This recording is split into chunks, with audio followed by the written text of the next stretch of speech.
Riapertura temporanea per il mercatone di Reana del Roiale, molti dei lavoratori non sono riusciti a ricollocarsi.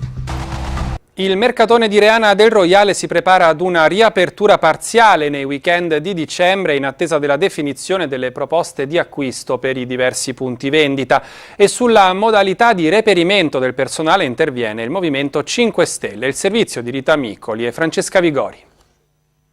Vendite natalizie del weekend al mercatone chiuso di Reana del Roiale, come lo scorso anno a dicembre. Un modo per conservare un minimo di visibilità e anche la licenza in vista della chiusura del bando per le offerte di acquisto dei negozi del gruppo di Imola in scadenza a metà dicembre. Le manifestazioni di interesse sono oltre una decina, ma difficilmente riguarderanno l'intero gruppo. Con il nuovo regolamento di vendita a trattativa privata pubblicato ieri, ormai la soluzione spezzatino è la più probabile.